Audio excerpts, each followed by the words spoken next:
sekarang udah bisa. Oke, Ya. thank you. Oke, ya. Ya, oke. Jadi digital marketing. Apa yang terbayang di pikiran kalian ketika saya bicara tentang kata-kata digital marketing? Yuk, coba ada yang namanya Faris Ahmad ya. Silakan. Faris, menurut kamu apa sih? Sebisanya aja. Saya sekedar untuk pengen tahu apakah kalian pemahamannya seperti apa. Digital marketing itu menurut saya ya memasarkan barang dengan teknologi, Ibu. Oke. Contohnya seperti apa, Desi Natalia ya? Ada yang namanya Desi? Silakan Desi. Ya. Contohnya kayak apa Desi? Yang disebut digital itu marketing. Kayak komisi aplikasi Shopee mungkin. Oke. Jadi menurut kamu kalau Shopee itu marketplace atau digital marketing? Marketplace sih. Marketplace ya. Iya. Betul. Jadi kayak Shopee, Tokopedia itu marketplace. Nah, kalau digital marketing sendiri jadi apa dong? Gimana, Des? Kayak dipasarkan lewat kayak Instagram gitu nggak sih, Bu? Ya, itu salah satunya ya dengan sosial media. Oh, sebentar. Saya mau coba share screen ini supaya wajah saya juga terlihat sebentar ya. Saya share screen-nya yang ada di belakang sebentar. Saya pakai yang advance. Kemudian PowerPoint background-nya. Kalau pakai PowerPoint di background-nya, mudah-mudahan bisa kayak ini. Saya ada di belakang supaya wajah saya kelihatan sedikit.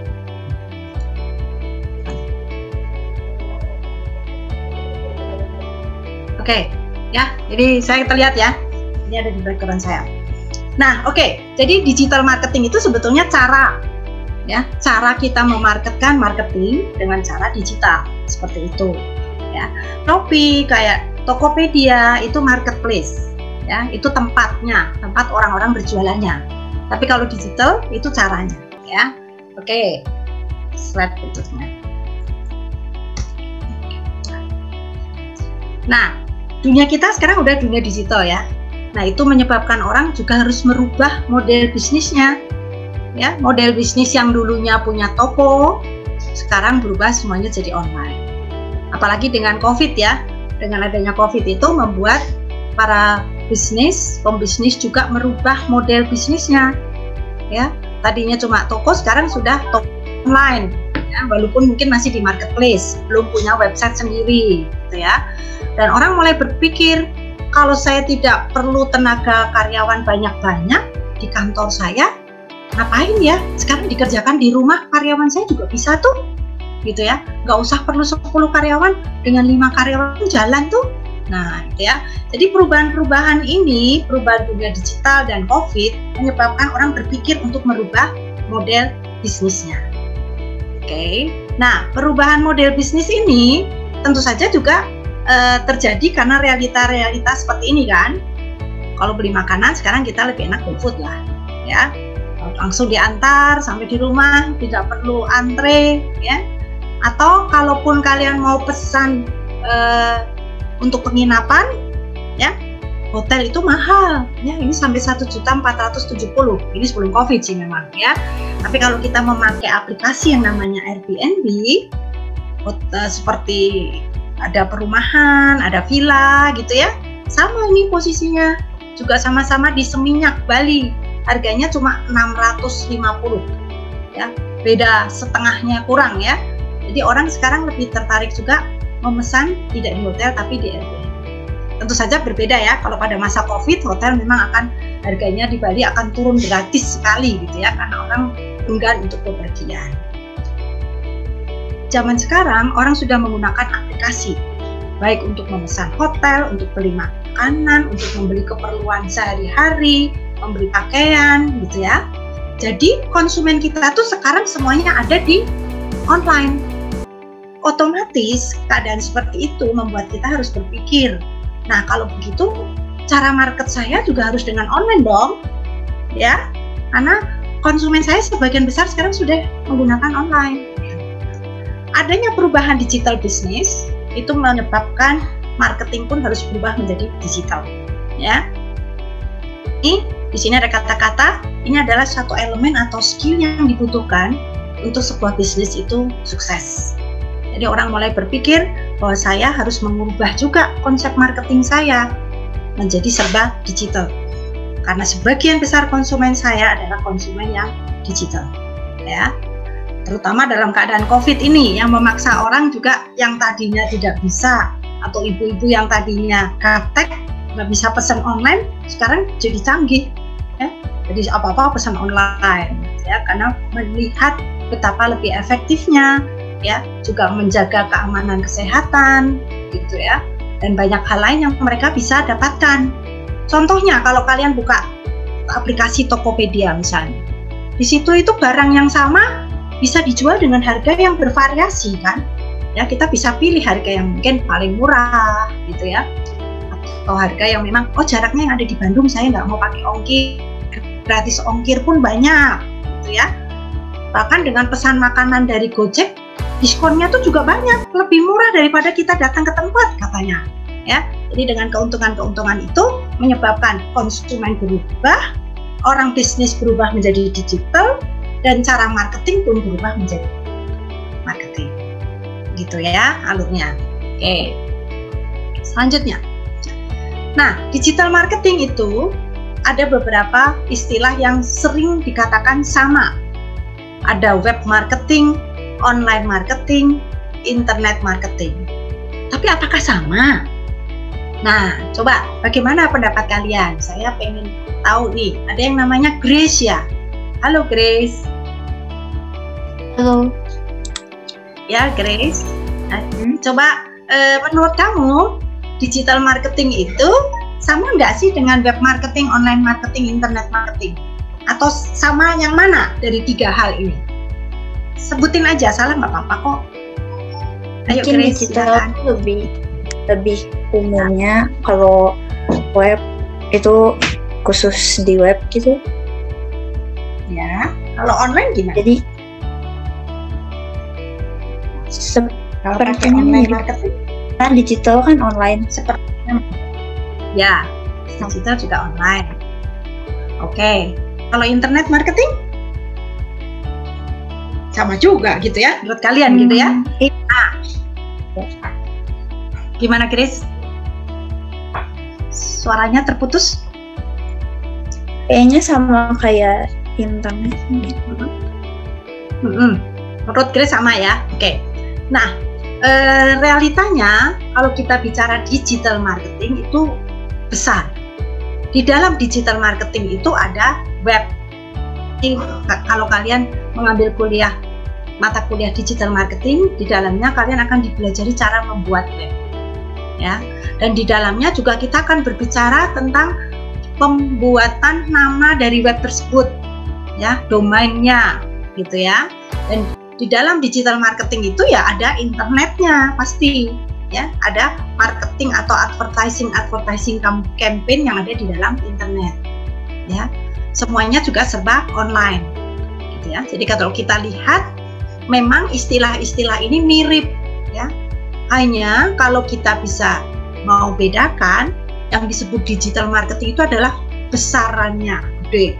Di dalamnya ada web, ada online, ada internet, gitu ya. Jadi yang adalah digital. Sedangkan internet, online, web itu termasuk di dalam bagian digitalnya. Karena kalau kita bicara digital, kita tidak bicara tentang web saja. Di dalamnya kita juga bicara search engine optimization. Itu apa nanti ya? Mungkin banyak istilah baru buat kalian. Gimana caranya kita mencari sesuatu melalui web, dan website kita itu ketika dicari ada di halaman pertama atau paling nggak di halaman kedua, bukan di halaman yang ke-10. Kalau di halaman 10 kan orang nggak akan lihat kan website kita. Itu ada caranya. Kita menggunakan tools. Nanti ada juga di kuliah umum saya ini sedikit tentang tools, bagaimana caranya kita membuat website kita itu ada pada ranking dia dari digital marketing. Oke ya, jadi istilah sudah ya. Oke, berikut. Nah, kalau tradisional marketing, kita menggunakan radio, menggunakan newspaper, brosur, sebutnya push method. Metodenya push, mendorong. Atau biasa juga disebut sebagai outbound. Gambarnya apa di sini? Gambar apa ini? Pengeras suara ya, atau toa. Karena tradisional marketing itu selalu menteriakkan, ini loh produk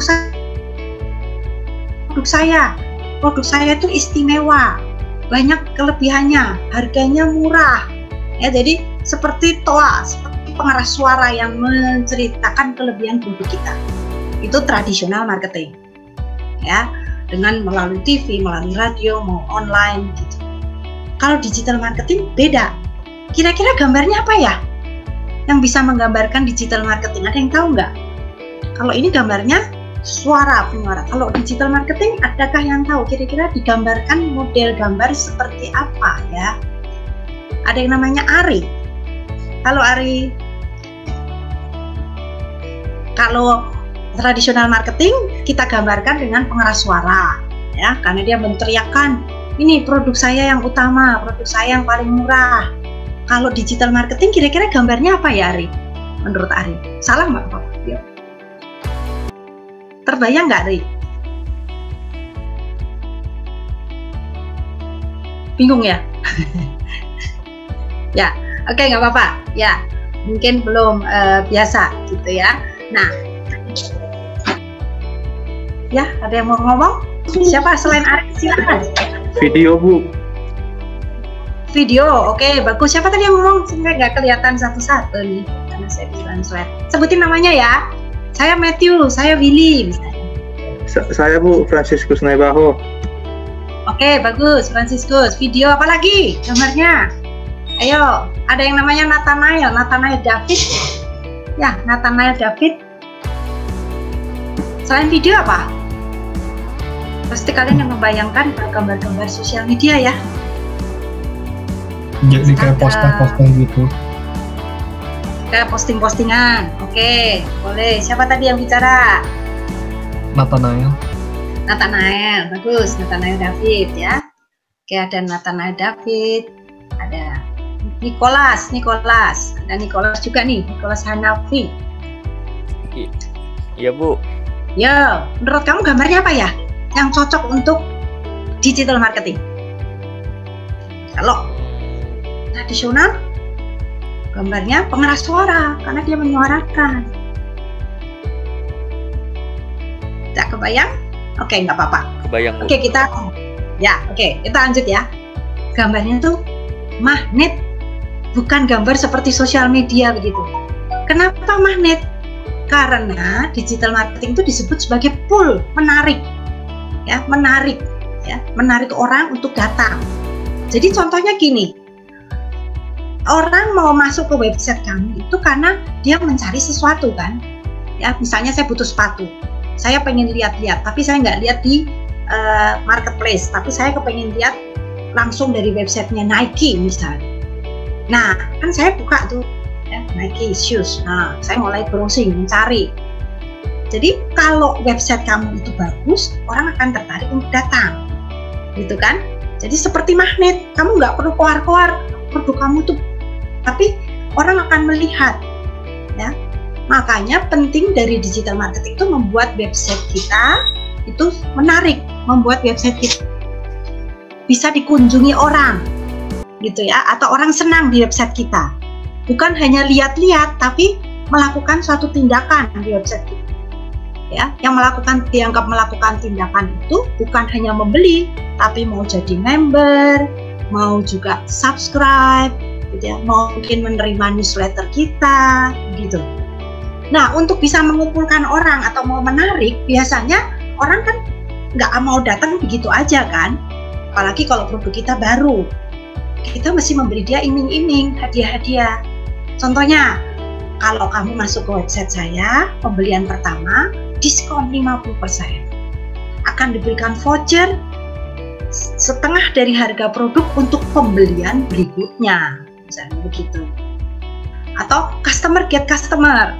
Kalau Anda sudah jadi member, Anda menarik customer satu lagi untuk jadi member, Anda mendapatkan voucher. Nggak usah gede-gede ya, mungkin nggak usah sampai 100.000, vouchernya cuma 10.000, 20.000, tapi orang pun akan senang. Ya. Dapat voucher berapa ya? Silakan memutar wheel fortune itu ya. Nanti ada yang dapat 10, 20, 30, bahkan ada yang 100 misalnya. Nah, ya. Memang butuh modal. Kalau produk kita pertama, baru produk baru gitu ya. Cara menarik konsumen supaya mau mengunjungi website kita, mau mengunjungi Instagram kita, ya dengan model-model seperti itu, gitu ya. Makanya disebut pull, tarik. Kalau Instagram, misalnya saya punya produk makanan, ya, produk bahan makanan maksud saya bisa bikin Instagram, kemudian sebelum membuat Instagram itu, saya sudah punya order di website. Ya. Lalu saya bilang, saya akan mengadakan lomba memasak, hadiahnya 1 juta misalnya. Ya, hadiah pertama 1 juta, 750 dan 500. Silahkan Anda mendaftar pada masukkan ke link Instagram. Nah, kan terkumpul tuh di Instagram tuh ibu-ibu yang memang gemar memasak kan, ya ikut lomba di situ. Ya, nah setelah terkumpul di dalam satu kolam gitu ya, Instagram itu yang satu kolam. Lain kali kalian akan memberikan advertising bisa menggunakan Instagram tersebut, gitu ya. Dan kemungkinan besar pasti orangnya akan tertarik. Sudah kumpulkan nih semua memang ibu-ibu yang gemar memasak, gitu. Ya, jadi bahan makanan yang saya jual atau saya memberikan resep-resep, ya, resep-resep itu bahannya adalah produk saya. Jadi kalau ibu-ibu tuh melihat, ada resep baru loh, kan ibu-ibu suka bicara ya, kamu jadi member di sini deh. Kalau itu pertama kali dapat diskon 30%. Ada resepnya lagi, resepnya bagus, ya, makanannya bagus, ya kita tampilkan foto-foto yang menarik. Nah, otomatis itu akan mendongkrak penjualan kalian, gitu ya.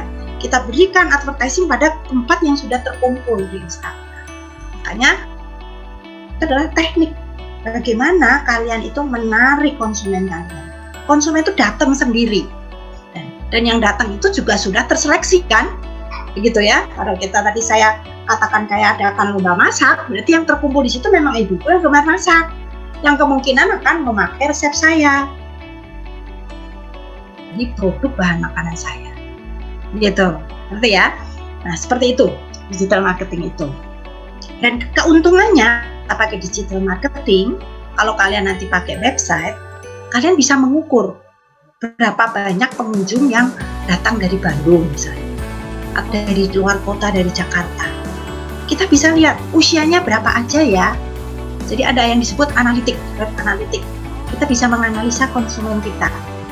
Ya, nah itu akan sangat efektif bagi kita untuk melakukan campaign-campaign berikutnya. Ya, beda kalau kamu sebar brosur. Ya, kalau kita menggunakan tradisional marketing tadi ya.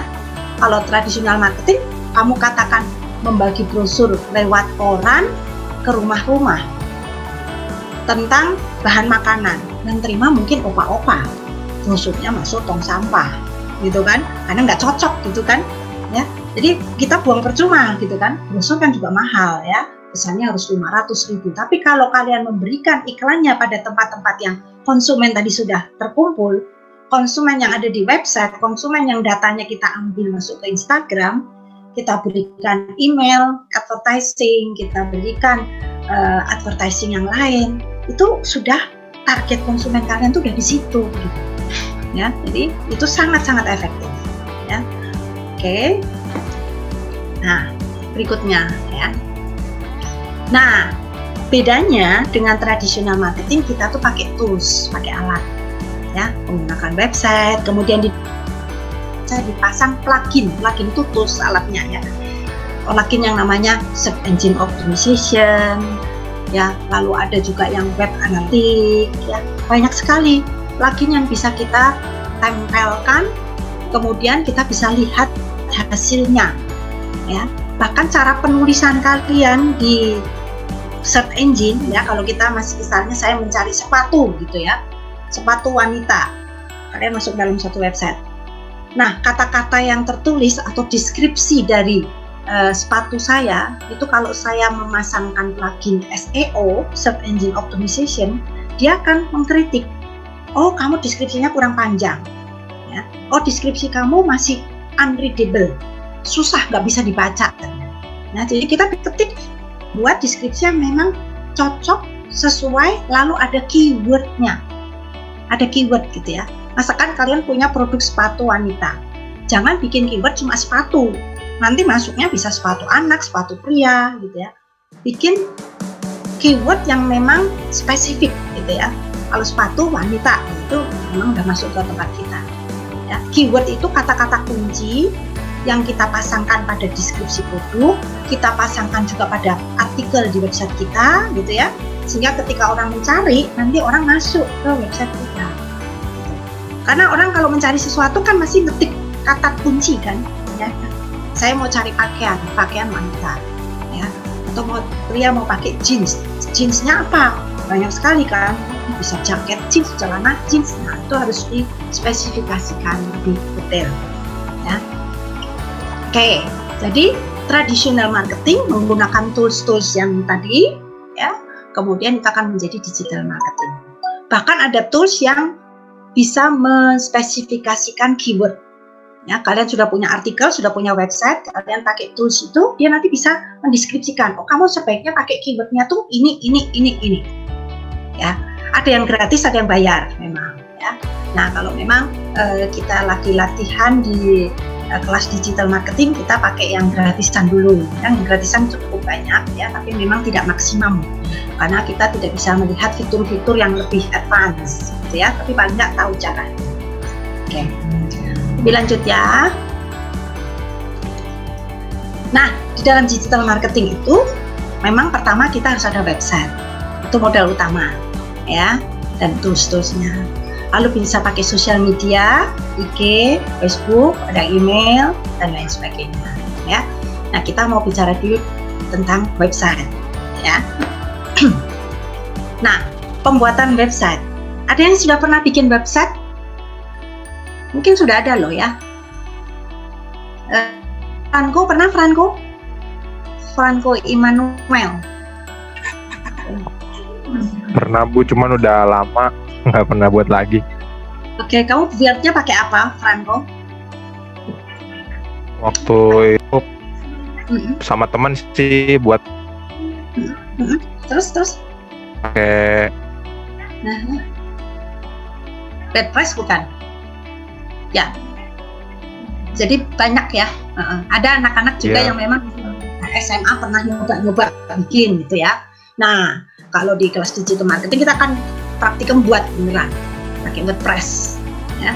Jadi pembuatan website itu kenapa kita memilih WordPress? Karena pertama itu bisa gratis memang, ya. Gratis dalam arti kata karena itu memang sudah dipasangkan di server Maranatha gitu ya. Kalau sendiri yang memang harus bayar. Ya, sudah dipasangkan di servernya kita. Kemudian banyak fiturnya, ya, mudah digunakan. Dan WordPress itu ada development pengembangan, ya, yang akan diupdate baru dan sebagainya.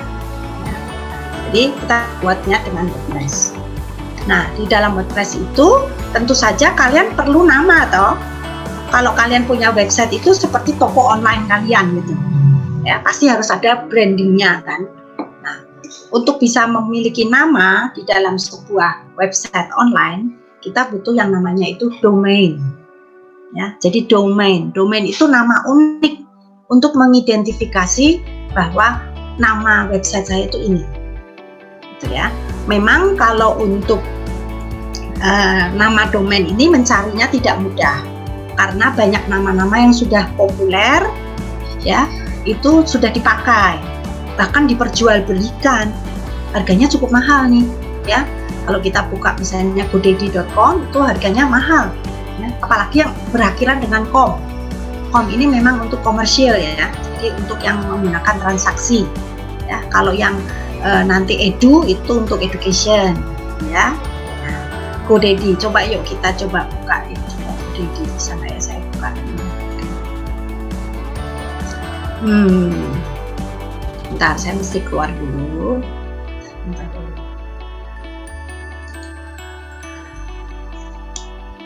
balik dulu ke basic ya. Saya akan coba buka dulu. Nah, di Indonesia juga ada itu. Indonesia juga ada, bukan hanya GoDaddy, itu di luar negeri sebetulnya gitu ya.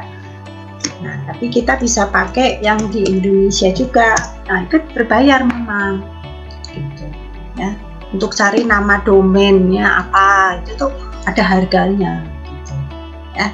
Coba sebentar ya, kita akan coba cek lagi. Saya akan keluar dulu sebentar. Share screen-nya kok nggak bisa, dari ke basicnya kok nggak bisa. Oke, nih. Oke, ya, nih contohnya, ya. Ini GoDaddy. Jadi katakan saya misalnya pengen cari nama domain saya pakai kata yang gampang ya, kayak media misalnya, gitu ya, media. Nah, tuh, ya. Kalau kamu pakai media.co sudah ada yang punya, gitu, ya.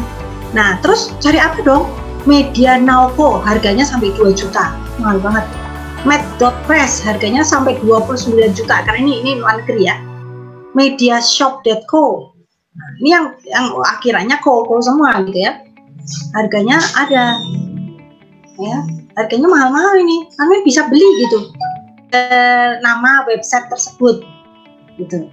Tapi kalau misalnya saya cari nama yang tidak populer, gitu ya. Misalnya apa ya? Populer nggak? Slink.com misalnya. Segala sesuatu yang .com itu biasanya mahal, ya.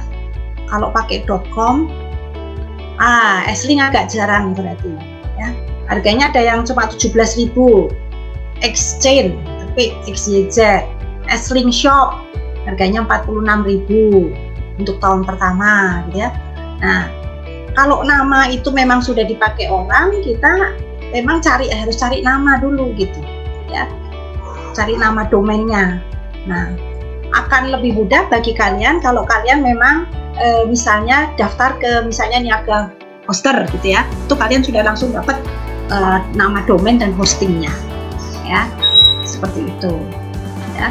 Tapi kalau di kelas saya anak-anak praktikum memang saya suruh cari kan nama domain, mereka satu kelas, satu kelompok itu bisa 5 orang ya, patungan untuk beli nama domainnya.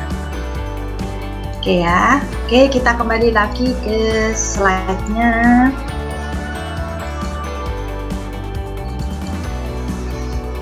Oke, tadi sudah sampai slide nomor, kita balik lagi ya. Nah, pembuatan website dengan WordPress. Terus pembuatan domain, ya.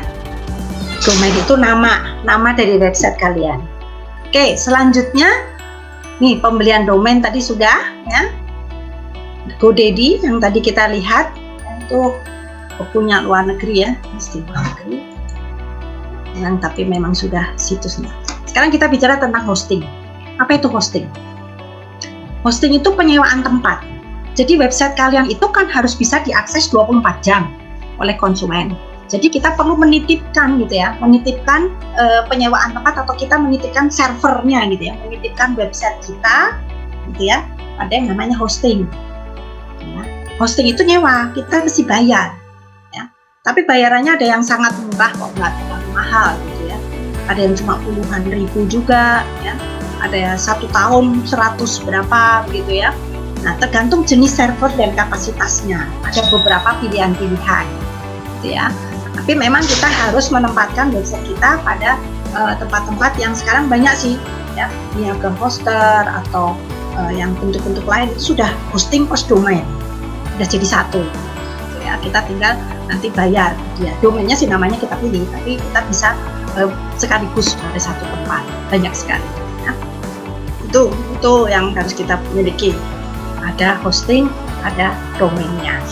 Domain namanya, hosting itu adalah tempat servernya, tempat kita menitipkan website kita supaya bisa diakses konsumen 24 jam gitu ya. Nah, sekarang kita bicara tentang tools, alat-alat yang ada di dalam website. Memang saya ini karena kuliah umum jadi pendek-pendek ya, nggak detail ya, nggak detail sekali karena Untuk detail kita butuh praktikum dan mungkin waktunya nggak akan cukup gitu ya. Tapi paling nggak saya berharap bisa memberi gambaran besar untuk kalian. Toolsnya ada yang namanya SEO. Ini mungkin hal baru buat kalian.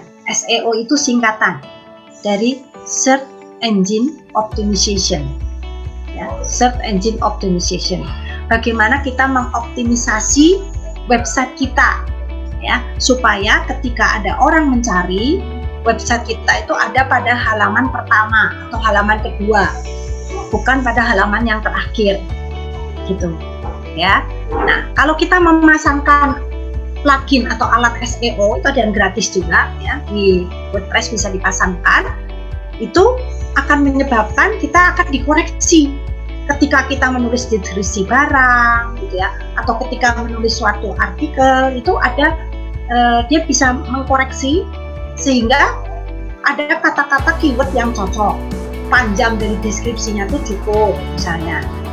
Atau bahkan bisa juga kita dikoreksi, ini terlalu banyak nih keyword tuh nggak boleh terlalu banyak ya di dalam satu website juga. Ada yang namanya keyword density, jadi kalau terlalu banyak justru nggak bisa, gitu ya, nggak masuk dalam mesin pencarian. Itu akan dipandu oleh SEO. Dan dia akan mengoptimisasi website kita sehingga website kita itu jadi optimal, dan nanti kalau ada orang cari itu bisa ada di halaman-halaman yang terdepan, ya, ada pada ranking yang bagus. Seperti itu, ya. Nah, itu SEO namanya, ya. Mungkin ini hal baru buat kalian baru dengar. Nah, contohnya kayak gini nih, ya. Kalau saya buka suatu website, gitu ya, ini ada gambaran kan, ya, sepatu, misalnya ya. Saya cari tentang winter boot, ada gambar sepatu. Nah, ini yang namanya search engine advertising. Ini advertising, ya, advertising. Kalau website kemudian ada tulisannya ADV atau ada tulisannya bahasa Indonesia iklan, itu juga namanya SEA, ya, Search Engine Advertising, gitu ya. Karena ini bayar, ya, ini bayar nih, bayar siapa-siapa sama Google nih, bayar, ya, karena kalian menggunakan iklan di dia, gitu ya. Nah, kalau ini SEO, karena kenapa? Di depannya nggak ada tulisannya advertising, nggak ada tulisannya iklan. Berarti Women's Winter Boot ini dia menggunakan SEO. Dia membuat maksimal dari websitenya, gitu ya, supaya bisa ada di halaman di bawah advertising nih. Bagus, dia langsung di bawah advertising, dia nomor 1 nih, ya. Nah, ini berarti namanya SEO, ya, menggunakan plugin SEO. Kalau ini bayar, ini juga bayar. Ya, jadi kalau kalian melihat dalam website, coba amati sekarang, ya, kalau di dalam suatu website, kalau ada tulisannya ADV atau iklan itu berarti dia bayar, ya. Juga gambar biasanya di atas atau di kanan itu dia bayar. Tapi kalau tidak ada, berarti dia memakai plugin, ya. Websitenya memakai tadi SEO tadi, search engine. Ini juga ini, ya, kan langsung HTTPW, gitu ya, seperti itu. Tentu aja memang butuh modal, ya. Seperti kalau kita pasang di iklan di koran gitu, kita butuh modal gitu ya. Jadi kalau kita mau pasang iklan di search engine gitu ya, pakai ADV, ya, kita memang membutuhkan modal untuk itu. Seperti itu, ya. Oke.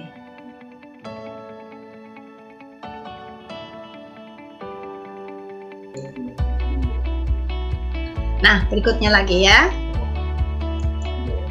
Nah, nanti di situ di digital marketing, mata pelajaran digital marketing, kalian juga diajarkan untuk menganalisa web. Ya, jadi kita kan sudah pasangkan web analitik di web. Nah, nanti bisa keluar kayak gini nih. Tuh, ya. Ada grafik-grafiknya. Jadi bisa ketahuan, oh, page view. Jadi halaman ini dilihatnya oleh 188 orang. Ya. Rata-rata page session duration, rata-rata orang lihatnya cuma 1 menit. Berarti belum terjadi transaksi nih, ya, cuma orang lihat-lihat aja berarti ini kebanyakan, ya. Kalau ada tanggalnya nih, oh, tanggal 23 orang yang lihat banyak, tapi tanggal berapa nggak ada nih, tanggal 27 September. Nah, kenapa ini bisa banyak? Nah, kita bisa lacak, oh, hari itu saya memang ngasih advertising, ngasih iklan. Konsumen yang bisa akan menjadi member hari itu akan mendapatkan diskon 50%, tapi hanya hari itu, oh pantesan pengunjungnya banyak gitu ya. Berarti iklan itu bisa diulang lagi begitu ya. Nah, ini kita bisa analisa nih dari grafik-grafik yang ada seperti ini ya. Lalu di sini ada tulisan bounce rate. Apa itu bounce rate? Ya, bounce rate. Jadi bounce rate itu kalau orang melihat website kalian, tapi cuma lihat terus berapa detik atau berapa menit udah tutup, nggak melakukan action apapun juga. Nah, jadi dalam kondisi seperti ini, bounce rate yang bagus itu tinggi atau rendah ya? Coba yang namanya Nisa Deviani.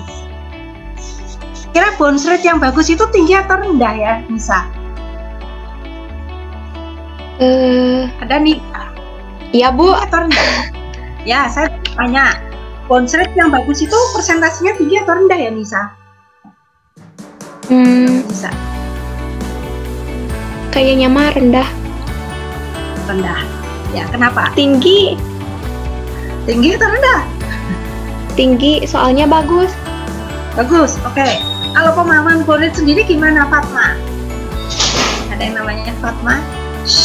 Ada Bu. Ya, coba Fatma gimana? Ke rendah sih Bu. Nah, rendah. Menurut kamu rendah atau tinggi? Rendah. Rendah. Kenapa Fatma? Soalnya kan cuman Oke. sedikit orang yang cuman lihat aja terus keluar lagi nggak ngapa-ngapain. Oke, ya itu menurut Fatma. Kalau menurut Immanuel gimana? Untuk ngecek kalian, Immanuel Kurniawan. Bounce rate ini tuh, menurut kamu tinggi? Kalau menurut saya Pemahamannya semakin rendah semakin bagus ya, soalnya itu panahnya ke bawah hijau soalnya malahan. Ya, dilihatin dari panah nih cukup jeli nih Immanuel. Ya, ini ada jelihnya aja hijau. Ya, oke betul. Jadi bounce rate itu kalian sih tahu dulu pemahamannya. Pemahamannya itu bounce rate itu orang lihat website dibuka cuma 1-2 berapa menit lah ya, 1-2 menit pindah ke website lain ya, atau cuma sebentar lihat nggak mau ngerjakan apa-apa, bahkan hanya beberapa detik hilang. Nah, itu disebut bounce rate. Tentu saja itu harus rendah, nggak boleh tinggi. Kalau itu website kalian nggak bagus, website kalian kurang bisa menarik konsumen gitu ya. Jadi diusahakan bounce rate-nya rendah ya. Nah, ini masih 52%, jadi masih tinggi nih gitu ya. Nah, dari web analitik kita bisa melihat juga geografis nih.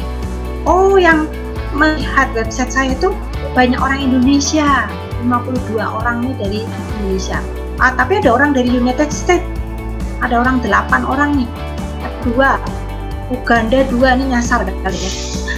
Ada India 1, gitu ya. Nah, ini ada kita bisa lihat gitu orang yang lihat website saya. Ya.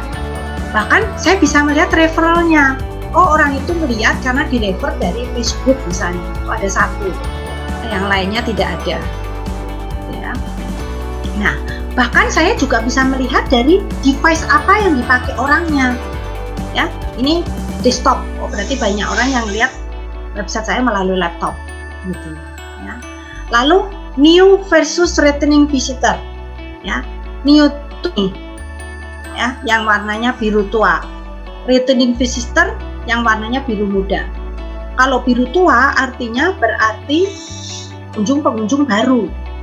Ya, kita berusaha bahwa pengunjung itu balik lagi kan, melakukan pembelian tidak hanya 1 kali kan. Jadi bisa harusnya meningkatkan returning konsumen ini. Ya, kalau returning konsumennya masih sedikit, ya berarti kita masih banyak pengunjung baru. Berarti pengunjung baru ini harus kita garap gitu ya. Harus gimana diusahakan dengan digital marketing agar dia juga akhirnya bukan hanya visitor tapi menjadi konsumen kita. Ya, merubah visitor betul-betul menjadi pelanggan kita. Ya, menjadi orang yang mau membeli produk kita. Ya, nah ini dari web analitik tuh bisa kan seperti itu.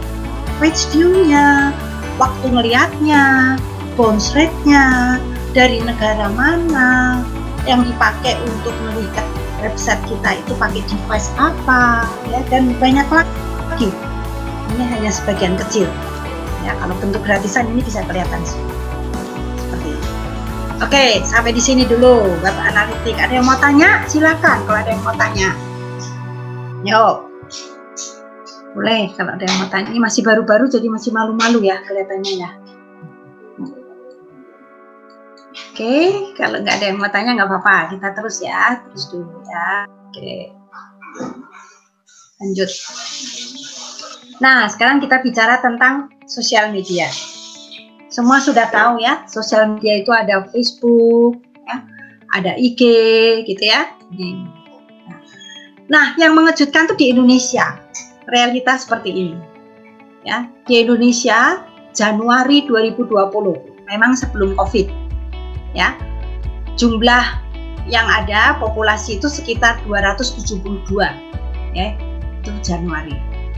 Tapi yang mempunyai mobil device itu 338. Apa artinya ini?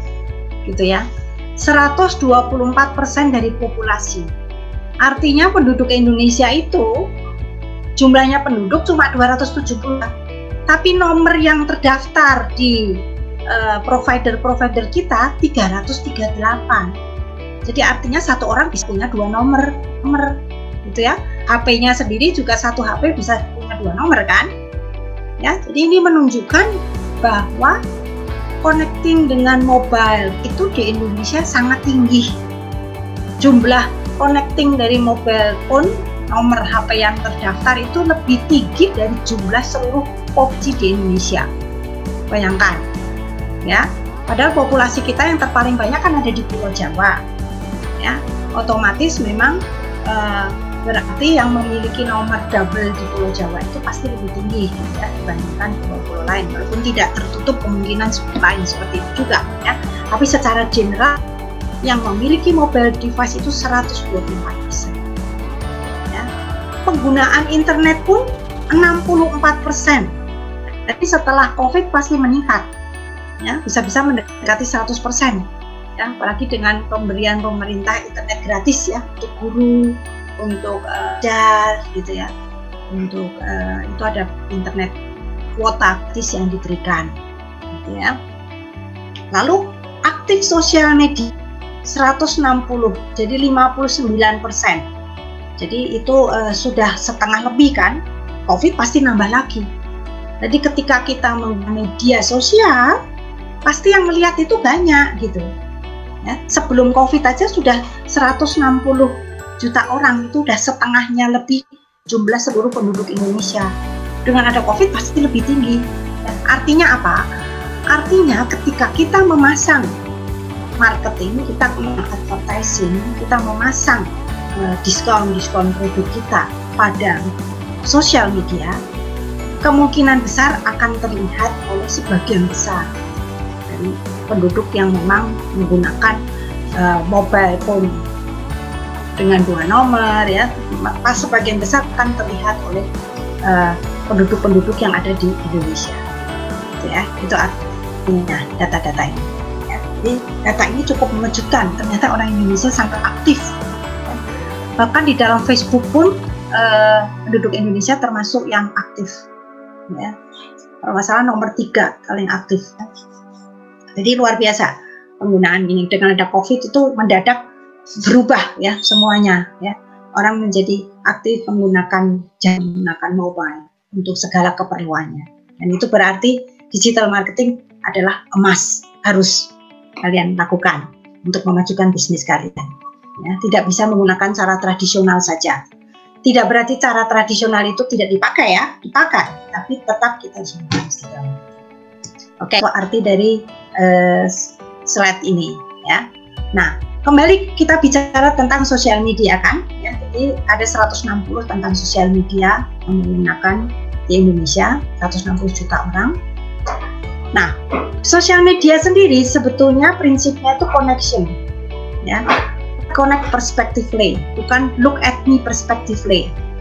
Kalau kita melihat Instagram sekarang kebanyakan foto-foto pribadi kan, ya, foto-foto keluarga, ya nggak salah sih. Karena itu Instagram individu ya, pribadi. Walaupun sebetulnya tujuan utamanya itu adalah let's connect, ya, untuk berkoneksi. Instagram ini bisa dipakai sebagai alat digital marketing yang ampuh, yang saya bilang tadi, ya. Kita punya website, kita ngadain link-linkan ke Instagram, sehingga di Instagram itu yang terkumpul adalah orang-orang yang gemar lomba tersebut, yang pasti berhubungan dengan produk kita beri iklan, the next-nya pasti kemungkinan besar mereka akan beli. Ya, jadi Instagram bisa kita jadikan seperti kolamnya, gitu ya, tempat di mana kita mengumpulkan konsumen-konsumen yang memang produk sesuai dengan produk kita. Udah tahu produknya? Ya tadi, kalau saya misalnya bahan makanan, saya akan ngadain lomba. Nah, yang ikut itu pasti ibu-ibu yang gemar masak, ya. Atau saya misalnya apa saja bisa dibikin lomba sih sebetulnya, gitu ya. Walaupun kalian misalnya produknya adalah produk mobil, katakan, bisa aja lomba foto dengan mobil Anda, nah, gitu ya. Nanti mobil yang paling bagus, foto yang paling bagus mendapatkan hadiahnya juga voucher potongan 2 juta misalnya untuk beli mobil baru. Nah, orang akan tertarik, gitu ya. Nah, itu akan mengumpulkan konsumen kalian. Instagram bisa dipakai di sini, gitu ya, gitu ya. Oke, alat marketing yang cukup ampuh di Instagram. Dan kalian juga bisa jual beli sih, ya, menggunakan Instagram kita untuk bisnis, itu bisa. Ya, nah ini contohnya Instagram. Ini Instagram bisnis ya. Yang pertama perlu memang harus ada brand name. Ya, sebagai username, kalau kalian mau pakai Instagram untuk bisnis, ya username-nya itu sesuai dengan nama produk atau nama toko kalian, gitu ya, nomor 1. Lalu di sini kalau di Instagram yang bisnis kan harus ada deskripsi barang, ya. Nah, deskripsi barang itu harus jelas, gitu, ya. Ini kan branded itu apa? Desain dan branding. Jadi dia membuat tentang desainer, gitu ya. Tuh, ya. Instagram Plus, YouTube Elite, ya, akan menyediakan servis untuk itu, ya. Kemudian yang ketiga, ini harus ada juga ini nih, keterangan. Ya, keterangan ini kan kalian kalau ada orang lihat Instagram terus mau pesen kemana linknya, gitu kan, ini harus diletakkan di atas, gitu ya, keterangan pemesanan. Bisa pesan via WA misalnya nomor ini, atau bisa juga pesan melalui form ini, Bitly Beranda, nanti di situ ada bisa desain, kemudian bisa mendapat tanggapan dari kita. Nah, seperti itu, ya. Oke, nah jadi Instagram ini bisa digunakan. Kita bisa menggunakan konten-konten yang spesifik, yang jelas ya. Kalau di Instagram nggak bisa panjang-panjang kan ya, tapi harus menggunakan kata-kata yang pas ya, yang pendek tapi yang menampilkan produk kita, gitu ya. Bisa juga kita menggunakan hashtag, ya, nge-tag orang-orangnya, ya. Nah, untuk bisa membuat Instagram bisnis memang kita harus survei juga, ya. Kita masuk ke, katakan misalnya tentang masakan, saya masuk ke Instagram tentang dapurku, masakanku, saya cari gitu ya di situ. Nah, saya lihat itu dari konsumen-konsumen, komen-komen mereka yang biasa suka beli, gitu ya. Nah, saya kemudian ikuti dia, follower dia. Biasanya orang kalau sudah di follower, dia kan kembali ya menjadi follower kita lagi, gitu kan. Nah, saya dapat namanya. Nah, dari nama itu nanti bisa saya berikan iklan-iklan yang memang cocok untuk mungkin produk makanan kita, gitu ya. Nah, jadi kita memang juga survei, gitu ya, untuk mengumpulkan konsumen itu kita survei juga dengan Instagram yang mungkin sejenis, gitu ya. Kita cari tahu, gitu ya. Kita kemudian memang harus satu-satu, gitu ya. Kita following satu-satu, nanti mereka akan follow kita. Saya tahu dapat alamatnya, saya bisa masukkan ke kapannya, ya.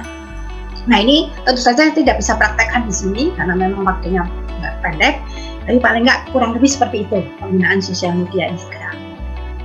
Lalu Facebook, penelitian tentang Facebook cukup mengejutkan. Ternyata dari Facebook itu penggunanya cukup banyak, ya. Banyak orang yang menggunakan Facebook juga untuk melakukan transaksi, ya. Facebook page namanya, ya. Kalian bisa buka toko juga di Facebook, gitu, ya. Dan dulu kita terbayangkan yang banyak beli itu kaum ibu-ibu ya, ternyata enggak. Penelitian pria cukup banyak melakukan transaksi juga di Facebook. Email marketing. Nah, email marketing itu memang salah satu bentuk yang paling efektif juga ya. kita bisa menggunakan tools marketing. Jadi ketika saya membuat email marketing satu, saya menggunakan tools marketing, saya masukkan alamat email pelanggan saya cuma send satu kali, dia akan blast send semuanya ke pelanggan saya. Ya, jadi cost efektif ya, dan juga bisa di email marketing itu kalau yang mau jadi member kita bisa masukkan juga semua newsletter gitu ya. Di situ ada edukasi ya, bisa mengedukasi customer kita gitu ya. Pakai email marketing, newsletter masukkan ke situ. Misalnya saya jualan sepatu, saya bisa cari mengedukasi konsumen dengan bagaimana memilih sepatu kulit yang bagus. Di dalam newsletter, dengan newsletter pakai email bisa membaca itu, dan mereka merasa, oh ya lumayan loh ini, saya dapat pengetahuan baru. Jadi lain kali dia mau buka lagi. Ada teknik-teknik tertentu untuk email, misalnya dengan menyebutkan nama, gitu ya. Kalau kamu cuma menyebutkan dear customer, orang mungkin nggak lihat lagi email. Tapi kalau kamu menyebutkan misalnya dear Julianti, nama saya paling nggak mikir, aduh ini saya disebut ada apa ya di emailnya, saya lihat nah itu ada tekniknya juga yang menyebut di antara dengan menggunakan nama dari konsumen. Oke. Saya masih terdengar suaranya? Terdengar ya? Terdengar, Bu. Oke, sana tadi ada tanda unstable. Bentar. Nah, ini beberapa tools marketing. Ada MailChimp, AC Mailing, email marketing delivered, ada vertical response. Ya, namanya vertical response. Ini tools marketing. Di mana dipasangkan? Di website. Ya, jadi ketika kamu nanti menggunakan tools ini di website, kita bisa menggunakannya untuk melakukan email advertising tadi, email newsletter tadi. Ya, jadi kenapa saya bilang website itu modal utama untuk sebuah digital marketing. Ya, walaupun setelah itu memang kita bisa pakai Instagram juga memang ada reviewnya, ada juga kita bisa melihat juga banyak pengunjung dan lain sebagainya gitu ya. Tapi tidak sedetail dari website, karena dengan website itu akan lebih banyak yang bisa kalian explore, kalian bisa lebih banyak ketahui tentang konsumen. Jadi kalau kita menggunakan SEO-nya yang premium, yang bayar, ya. Kalau yang bayar yang mahal itu bahkan sampai bisa melihat data identitas dari konsumen kita itu profesinya apa, bisa ketahuan. Ya, oke. Ya, ini tentang email marketing ya yang kita pasang tadi di website. Nah, kita sampai ke digital marketing management. Kerjaan digital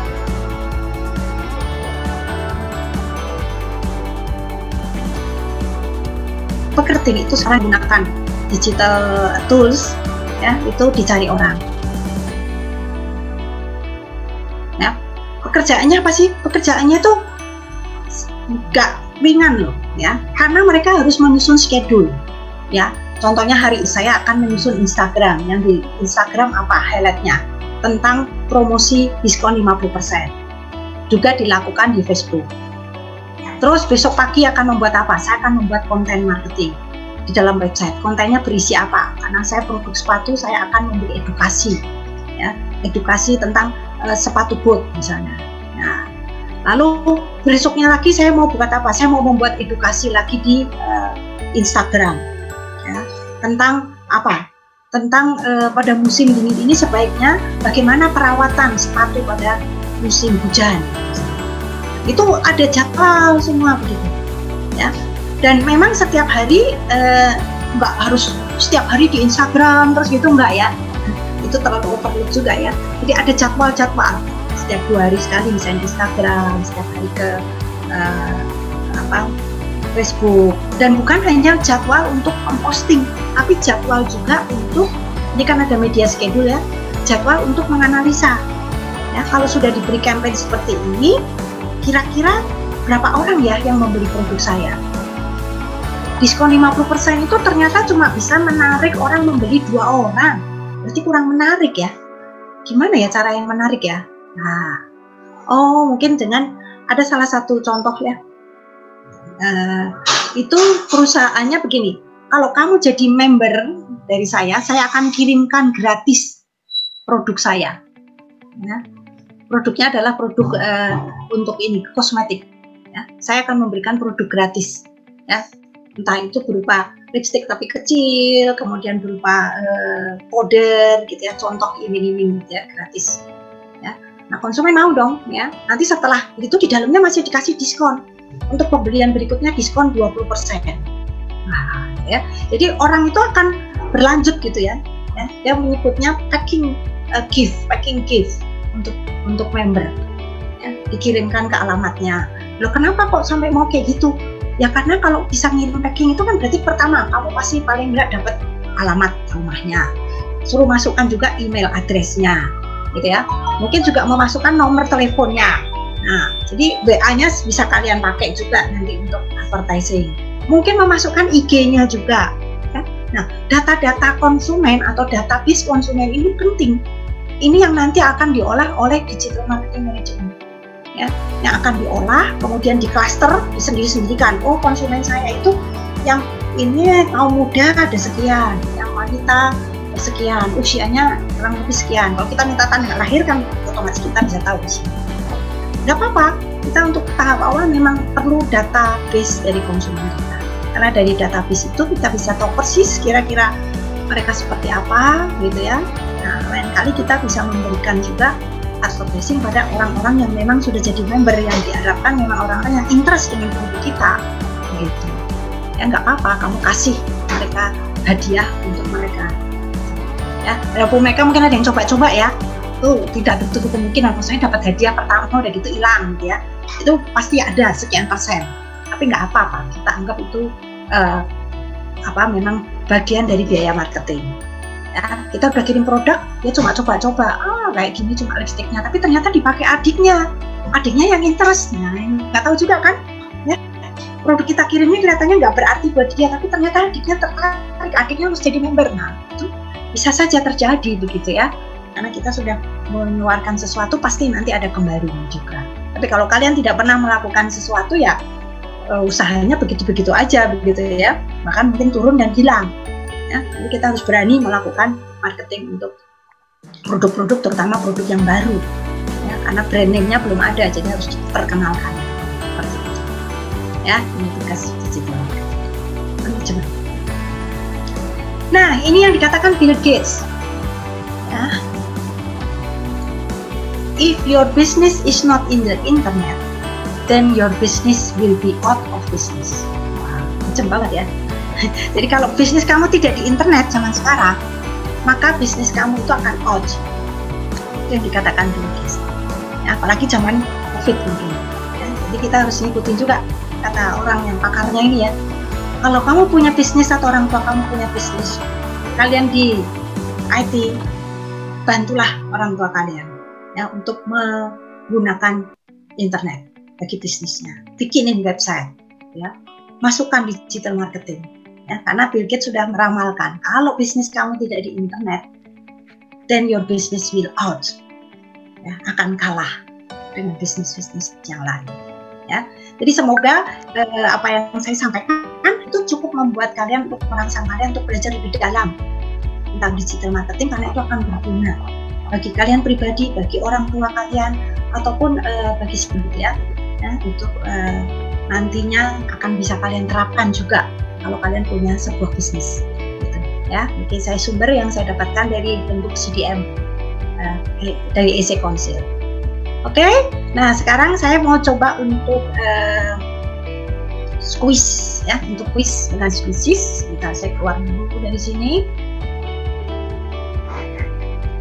Basic. Oke. Pernah pakai? Halo. Apakah kalian pernah pakai quizzes nggak? Quiz dengan quizzes? Bu, belum pernah Bu. Belum pernah. Jadi gini. Quiz sudah. Belum pernah, Bu. Sudah pernah, Bu. Ada yang sudah, ada yang belum ya. Nanti saya berikan kode, kalian masuk quizzes.com. Tulisannya quizzes, jadi QU. Saya masukin di ini aja ya, sebentar. Saya ketik aja di chat ya.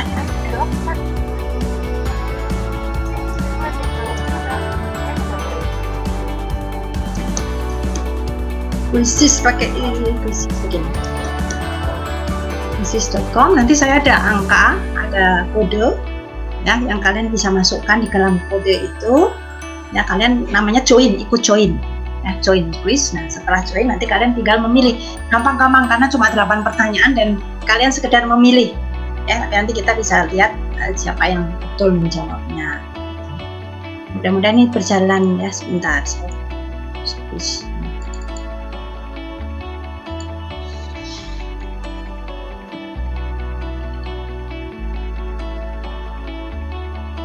Nah.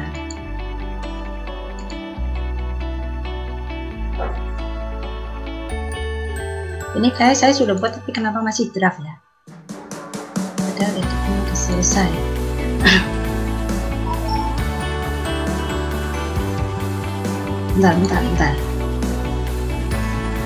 Bentar. Grup.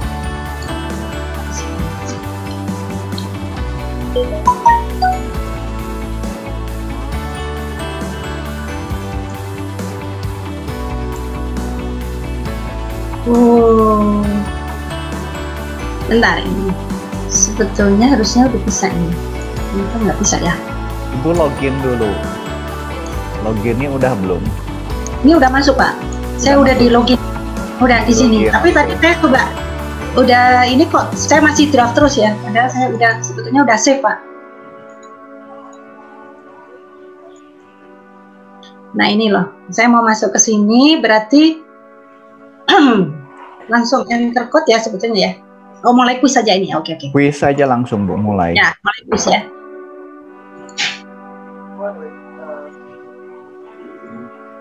Klasik. Ya boleh.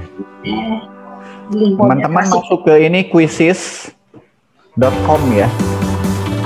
Pak sinyal saya jelek kok.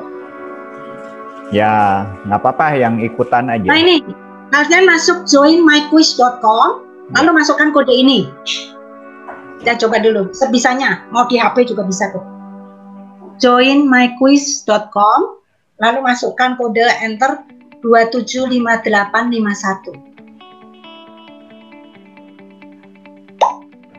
Ya. Oke, ini udah masuk 2. Terus ya, ada 6 orang. Saya tunggu dulu sampai jumlahnya udah cukup banyak baru kita mulai ya.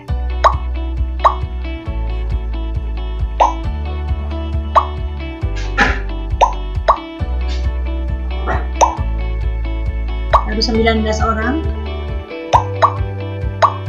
23. Kalian ada 40 lebih ya nih jumlahnya. Jadi cukup banyak. Silakan.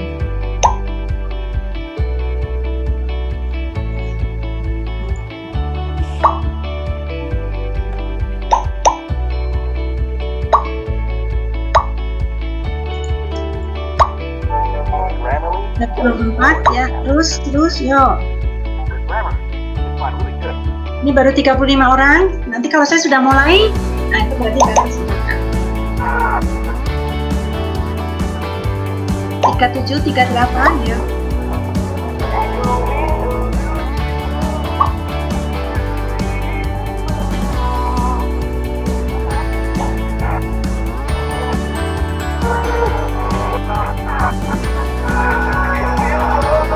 Kedua, 3 lagi. Oke ya, udahlah kalau saya tunggu beberapa menit lagi yang ada kita bisa. Ya. Bisa.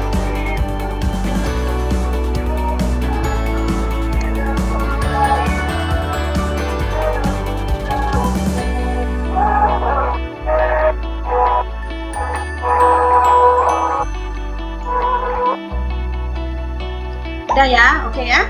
43 ya sudah. Kita akan mulai ya segera ya. Coba yang lain suara-suara dimatikan. Kita mulai ya. Start.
Juara pertama Arya, kemudian Juan dan siapa ya dan Juan. Ya, jadi 3 juaranya. Arya, Juan dan Arya, siapa ya dan Juan. Arya Triputra. Hore, Arya. Ya, oke, saya akan stop. Coba yang namanya Arya Putra mana? Iya. Arya. Baru. Hore, bagus Arya. Ya, juara 1. Kemudian ada yang namanya siapa ya tadi siapa ya? Saya jadi tanya dan pakai kata saya Bu. Siapa nih? Dari dekat asal nama. Kevin. Dekat asal nama aja Bu. Iya Bu. Kevin. Bagus Kevin. Bisa dibuka wajahnya? Bukan beruang kan? Itu gambarnya beruang. Oke. Terima kasih Kevin. 2 itu juara 1 ketiga tadi siapa ya, terus yang ketiga tadi siapa tadi? Nah, tadi saya belum sempat capture. Ingat tadi yang ketiga?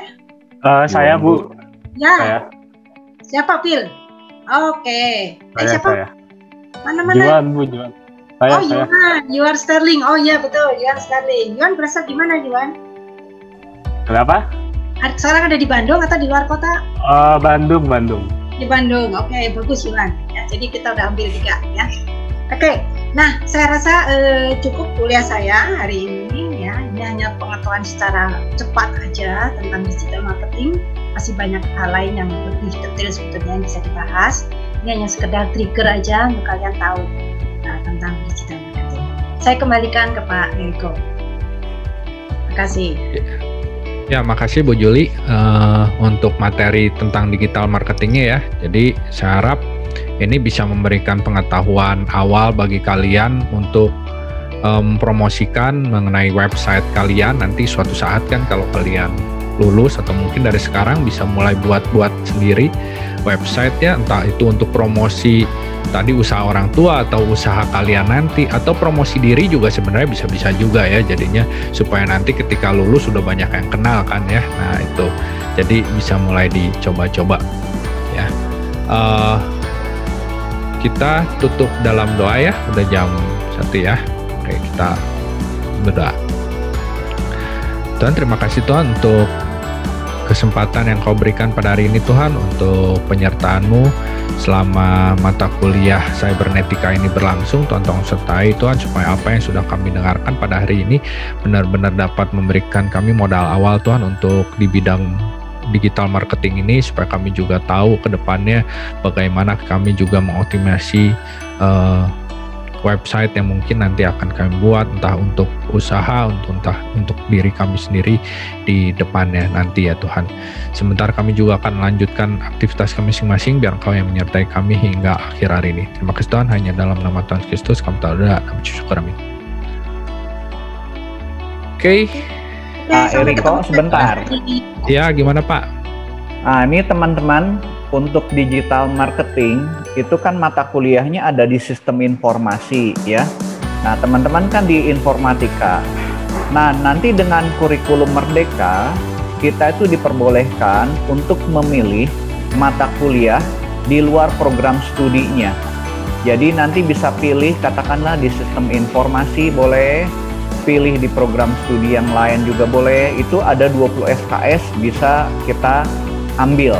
Jadi teman-teman yang di informatika bisa ngambil mata kuliahnya ke nyebrang ya, nyebrang program studi. Mau ke seni rupa boleh, ke ekonomi juga boleh gitu kan ya. Tentu ada mata kuliah yang nanti ditawarkan. Nah, itu bisa diambil itu kira-kira di semester 5 ya. Jadi sampai semester 4 itu mata kuliah inti. Nah, kita bisa belanja lah, istilahnya belanja mata kuliah di program studi yang lain. Nah, salah satunya digital marketing ya. Nah, digital marketing itu kalau ambil di kursus di luar itu cukup mahal ya, Bu Juli ya? Iya, Pak. Ya, ada yang paling murah, ada yang sekitar 2 juta, 2.500.000. Ada kalau di Jakarta itu Ibu Juli kan ngajar juga tuh digital marketing ya. Beberapa hari dengan sertifikasi itu bisa sampai 10 jutaan. 12 juta Pak? Ya, 12 juta. Sertifikat IM. Ya, dengan sertifikasinya gitu kan ya. Nah, nanti teman-teman kalau mau ikut sertifikasi juga bisa gitu kan ya. Yang penting semester 1 sampai 4 itu diusahakan mata kuliah intinya beres. Jadi nanti saat ngambil ke program studi yang lain bisa ya. Nah, kemudian ada 2 semester lagi, 40 SKS lagi itu bisa ngambil katakanlah nanti di perusahaan ya. Bisa berupa internship atau magang ataupun penelitian dan banyak sebetulnya nanti kita bisa ambil ya. Mata kuliah itu bisa sambil ambil ini namanya apa ya, kayak tugas akhir di perusahaan gitu juga bisa ya. Magang Pak. Magang ya, istilahnya magang betul ya, atau internship gitu ya. Kira-kira seperti itu sih. Nanti di Forkom dijelaskan lebih detail ya. Baik sih dari saya seperti itu. Jangan lupa nanti buat ringkasannya ya, ditaruh di Google itu. Nathanael minta tolong nanti dibuatkan itunya ya, assignment-nya ya. Untuk kelas saya, nanti untuk Pak Eriko di itu juga. Baik, ada yang sampaikan lagi? Bahannya Pak Eriko, mungkin saya share ke Pak Teguh aja ya, untuk bahannya. Boleh ke saya, boleh ya. Ke Pak Eriko juga boleh, ke Pak Eriko juga boleh. Ya, makasih Bu Juli.